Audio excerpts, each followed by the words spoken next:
প্রিয় পদ্মফুল, আমি ভেবে উঠতে পারছি না কিভাবে বলবো। আজ চলে যাবো ভাবতে তোকে তোর পার চলছে। তার কারণ তুমি। যেদিন তোমাকে প্রথম দেখি থমকে গিয়েছিল নিঃশ্বাস কণ্ঠনালী। এতটুকু মিথ্যা বলিনি। সেই দিন শুটিংয়ের সংলাপ বলতে গিয়ে ভুল করেছি বারবার।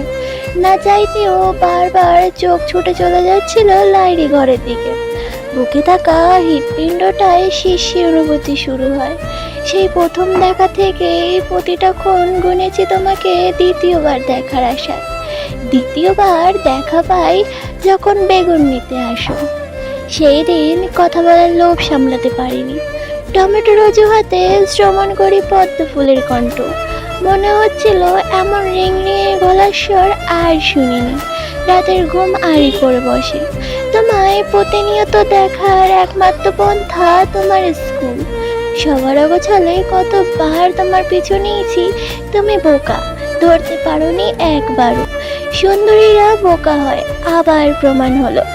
এই রাগ করবে না বোকা বলেছি বলে। জানতে পারি তোমার মায়ের ইচ্ছা, তুমি অনেক পড়বে।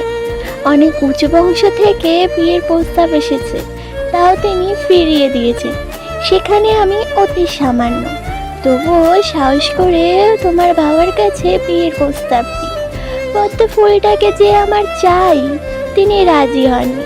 নায়কের সাথে আত্মীয়তা করবেন না, আর বললেন তোমার অনেক পড়া বাকি, তোমার মা কিছুতেই রাজি হবেন না। আহত মনে দুপা পিছিয়ে আসি। ভেবেছি তোমার কলেজ পড়া শেষ হলে পরিবার নিয়ে বিয়ের প্রস্তাব নিয়ে আসবো।